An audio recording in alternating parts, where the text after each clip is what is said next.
Hello and welcome to The Long Play, where we listen to some of the world's greatest albums. It's a little bit like a book club. There's no books. Hi, Paul. Hey, Tom. How are you? I'm good, thanks, mate. How are you? I'm really good. Thank you. Very good. And we come bearing gifts. We do. We do. New exciting things for a little mid-month episode. Yeah, a little bonus for your podcast feed.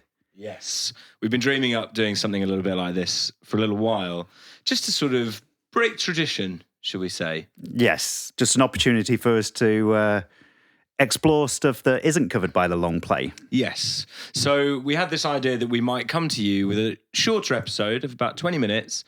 That's for me, just to remind myself before I start rambling on. You can stop rambling on now, Tom. Well, we talk a little bit about albums that we love and that have, had an impact on us growing up or through our lives.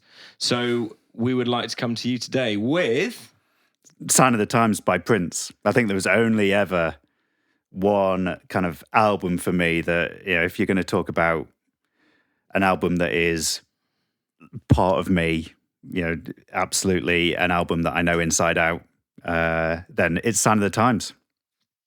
It had to be a Prince album. Yeah. Yeah. So can you tell us, I know you told me the other day, can you tell me a little bit about when you first came across this album? Yeah, I mean, I was into Prince all through my teenage years. In fact, if you look at the Prince's album releases, they of his kind of imperial period, let's say, so from 1999 through to Lovesexy, they coincide almost exactly with my teenage years. 1999 came out when I was 13. Purple Rain when I was 14. Around the World in a Day, Parade. Sign of the Times, Lovesexy. Yeah, those albums coincide with me age 13 to 19. So I don't know how you could kind of be born in 1969 and not be a Prince fan. It seems impossible to me.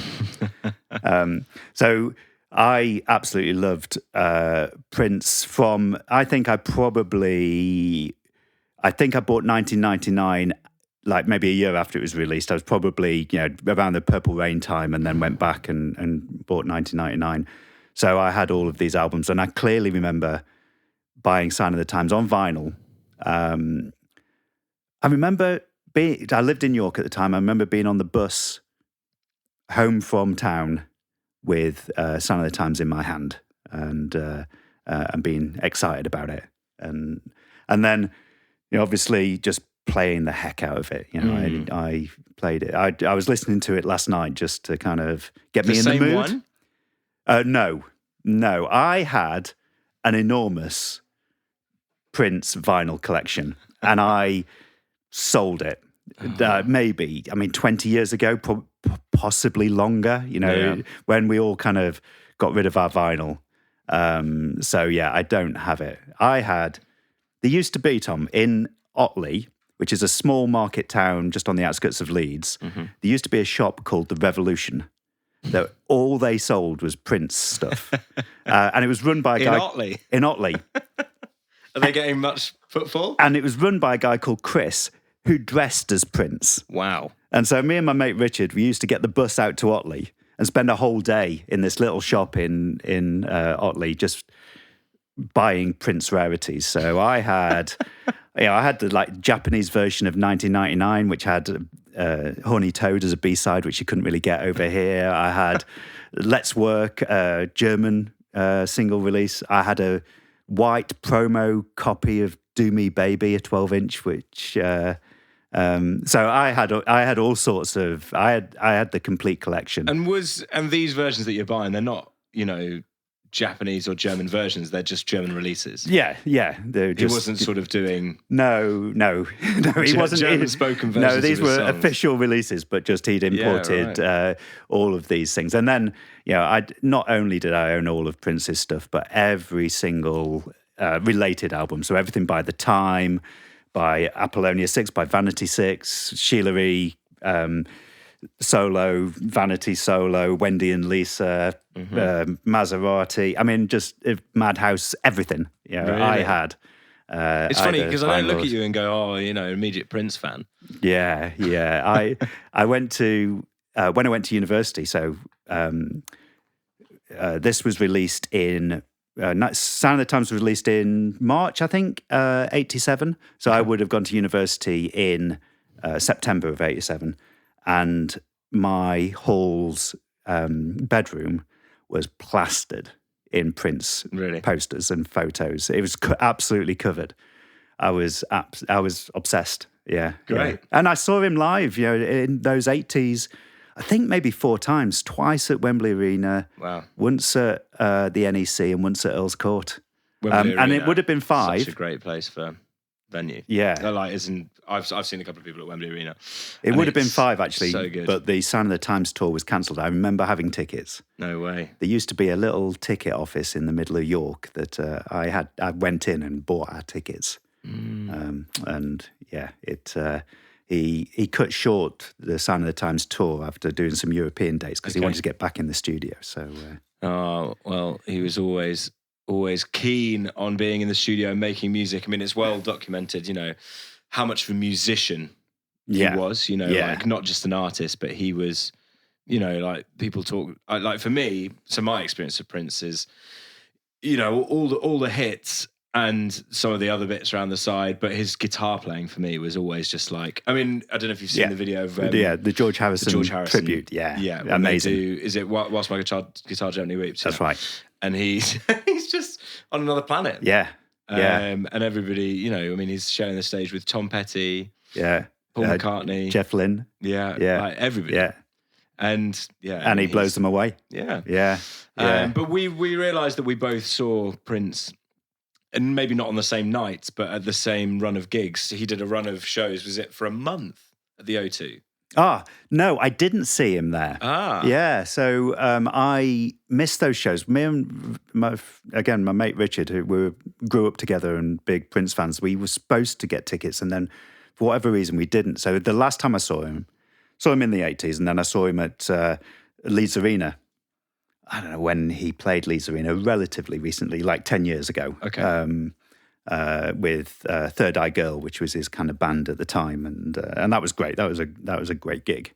Right. But he just seemed like from a different planet. In fact, I was just looking at Elbow tickets because Elbow are coming to play in York, and I really want to see them in play. York. Yeah, at the Museum Gardens. Wow. Yeah. That sounds amazing. Yeah, and we saw them in Scarborough a couple of years back. They're a great band, but they just seem so normal. And Prince just seemed like he's a god from a different planet. There's something speaking a different language. Yeah, absolutely, kind of unworldly about it, and his ability to play the guitar, play the drums, play the piano, play any instrument that you throw him, sing, dance, perform. He produced and wrote all of these songs. He did all of this himself. It's remarkable. Yeah. It's absolutely remarkable. Such an aura. Yeah. And so live he was great. Yeah. I mean, I remember, so I was, I think 16 when I saw him at the O2. Yeah. At the O2. Yeah. And we were on a theatre course. It was National Youth Theatre. And me and my friend Ned, we're just enjoying ourselves and not worrying too much about the fact that we were on a theatre course. And then we were in the next day, and they said to the course class and said, like, who's got tickets to go to the theatre tonight? And everybody put up their hands except for me and Ned, and we were like, oh no, we're going to get in trouble. They said, all right, Ned and Tom, do you want to go see Prince tonight? He's given some tickets to the National Youth Theatre. You can go. And we were like, yeah, absolutely. And so we went. And I mean, I just have so many memories of that night of just being like, it felt like a really important moment in my musical journey that night, like watching him do Purple Rain. He did quite a bold move in getting someone out of the VIP to sing Play That Funky Music, and he wasn't that good. which was maybe not the one. He used to Play That Funky Music as a live song. I think I've seen funky. That. Yeah. But he was great. Yeah, Sheila E on drums, and it was brilliant. It was just so good. Such a great evening. And hearing Purple Rain at the O2. Yeah, it was excellent. One of the best gigs I've ever been to. Yeah. But yes. Yeah, I think it was. I mean, the first time I saw him might have been the first gig I ever went to. I mean, it's a bold way to start, isn't it? Yeah, you're going to see Prince at Wembley Arena. Yeah. Yeah. So I've got a question for you. Yeah. I've dreamed up a couple of questions. Great. Prep work. Well, don't want anybody to think here that I'm slacking. So what would you say to someone who'd never heard Prince before? Like, why is this album so important to you? Because you said yourself that it wasn't the first one that you heard.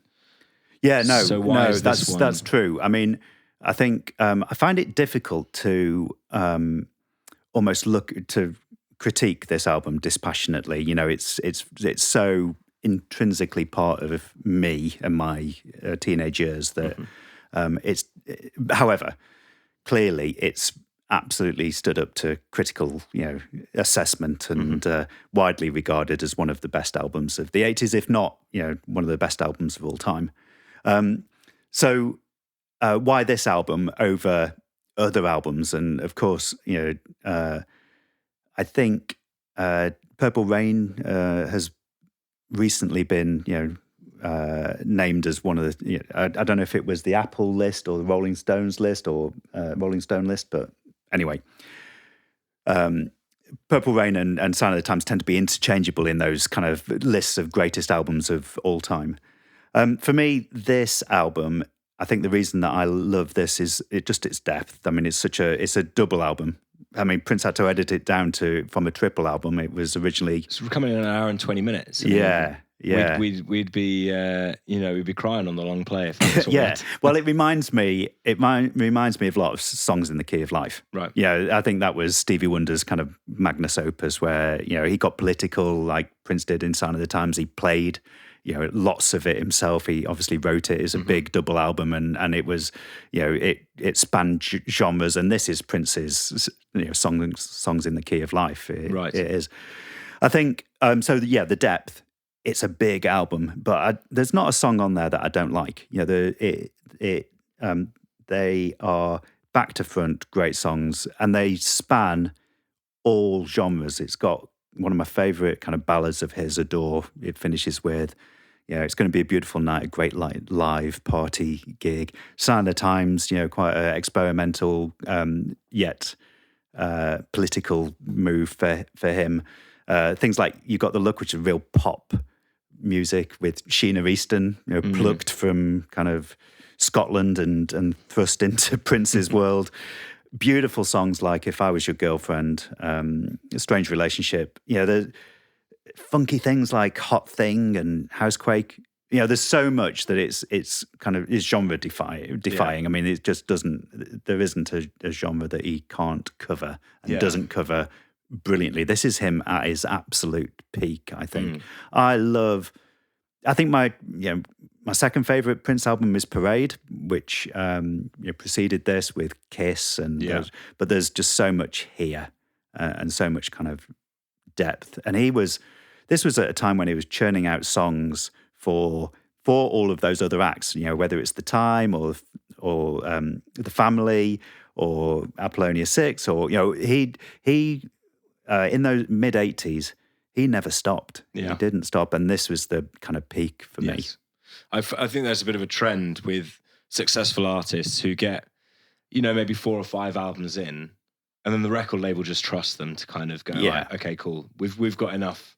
Where they're sort of like putting pressure on an artist maybe to go, all right, you need to do another one of those because that was a success. Yeah. Whereas they get 5 albums in and they go, okay, all right, you can have one for you. Yeah, and absolutely. And then they go and do this. And it's, Although he did try to get it released as Crystal Ball, which was a triple album, and Warner Brothers kicked back apparently. So there was a limit to that. Yeah. But absolutely. This is him, he'd established Paisley Park Studios. He just had his own kind of, it just letting himself run free here. Yeah. Yeah. Where was it? So it came out in 1987, did you Yes, say? that's right, yeah. So what was Little Paul Smith doing in 1987? Well, I was about to turn 18 when this was released, so it was a few weeks before my 18th birthday. And you said you picked it up a tiny bit later, right? Sorry? Did you say you picked up I picked up 1999 a little bit later than its release, but this I bought on day one, definitely. Day one. No question that I was in HMV in York Was Yeah. HMV? Was it the same HMV? I can't remember, to be honest. But yeah, I think so. Yeah.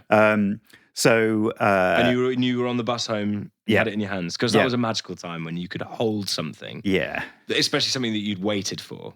yes. That you could physically hold. And My take anticipation for this was that huge. bus ride home. Yeah. So where were you going home to? To York, just Okay. in Dringhouses. Yeah. So my parents were still living in York. They were about to move up to the northeast, but Right. this was just kind of the end of their time in York. So I was going back home there a couple of weeks before my 18th birthday, Yeah. about to do my A levels. Yeah. And what else were you listening to? Or was it just Prince? I mean, I was pretty deep into Prince around that time. So if it wasn't Prince, it was Prince related. Okay. And in fact, so this album got me into Joni Mitchell. Really? Because there's a line in The Ballad of Dorothy Parker where he talks about turning on the radio and it was Joni singing.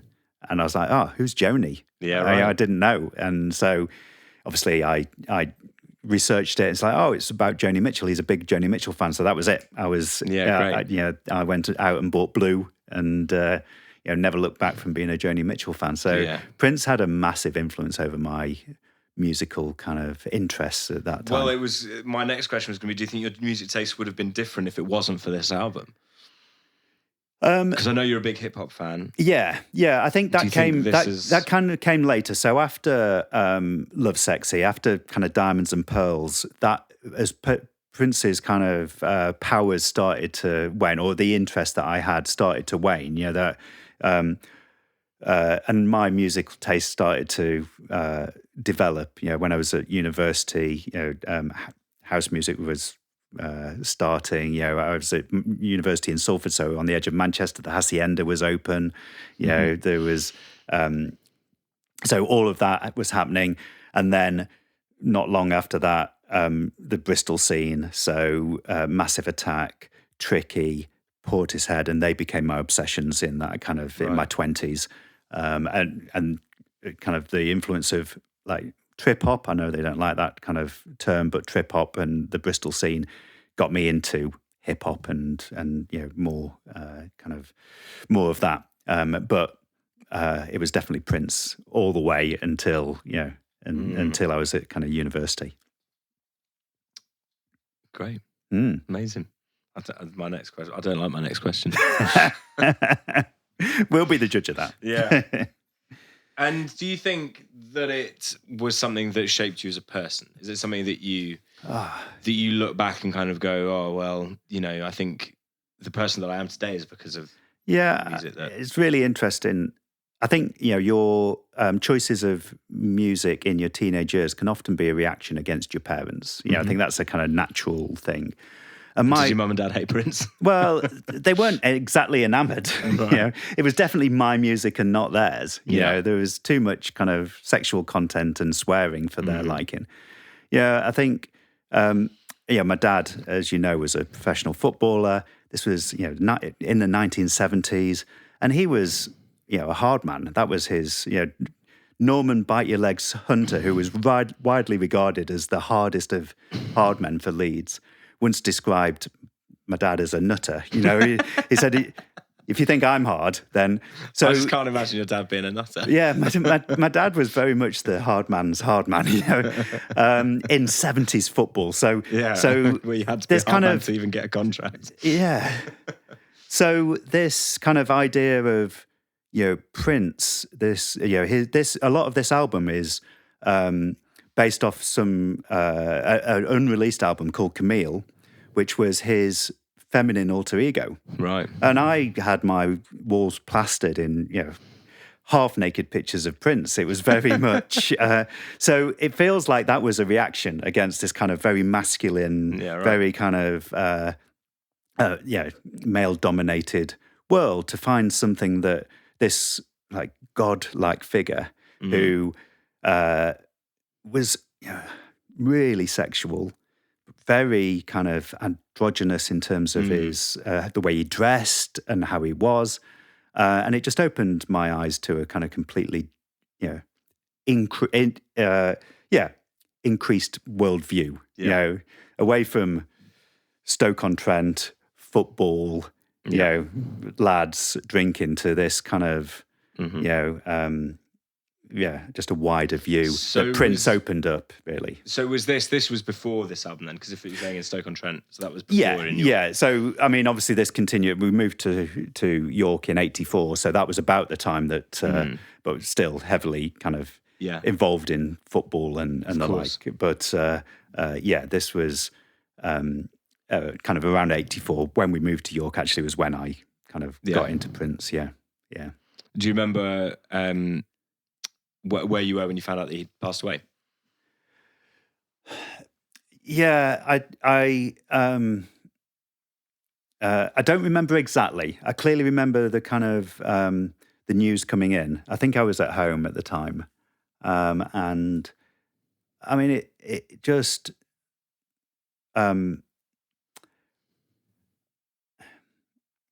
I think my relationship with Prince had changed at that point, actually, to be one of nostalgia. Yeah. So this wasn't something contemporary that I was looking forward to further releases from him. I'd stopped buying, his music almost entirely by this point. So I was I'd love to go and see him live, and his live performances were still amazing. But his new music wasn't necessarily exciting you. No, exactly. So so it was all about nostalgia, and it kind of brought back all of that nostalgia, and to see, to think that this person that I had idolized so much was gone, it kind of, it felt like it Strange. removes that bit of your kind of childhood almost. Yeah. I remember where when we found out that he'd passed away, and it I remember being really sort of shocked and saddened because I think, even though maybe his music wasn't hitting as hard as it did back in the day, I think you're just always kind of like, oh, what if? Like, because he was such a sort of visionary and such a sort of creative, always able to kind of, I mean, you look at the credits of the albums that he made, and he's doing all of it. Yeah. And I think there was a bit of like, just such a talent. Yeah. Yeah, completely. But yeah. So no, I'm gonna have to now go deep on Sign of the Times. I think it's actually quite interesting listening to you talk about it with me having pretty little knowledge of the album. Yeah. Because I feel like I'm being told, which is very nice. Yeah. Well, I love this album, and Tim Burgess, who lead singer of the Charlatans, during lockdown he was doing a Twitter listening party. I don't know if you came across them. No. And he did Sign of the Times once. So everybody listens at the same time. And then, on Twitter, people are reminiscing about it. I was in tears. This means so much to me, this album. Yeah. Particularly kind of, you come to the end and adore, and just kind of, exactly. It just means so much. And it means so much to lots of people. Yeah. Oh, well, Paul, thank you so much for sharing it with us.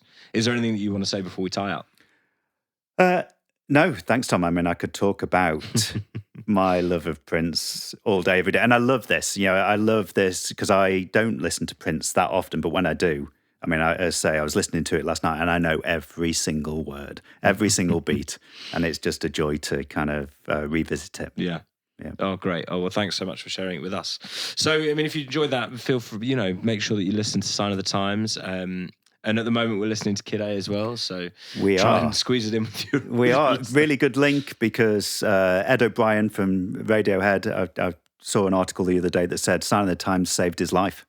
So did he expand any further than that? It was a relatively short article, but he kind of saw, he realised that the path that he was on, actually music was the thing he wanted to do, and Sign of the Times was squarely part of that reason. Right. And so enjoying Kid A, and there's still more to be done. So we've got another couple of weeks of listening to that. Yes.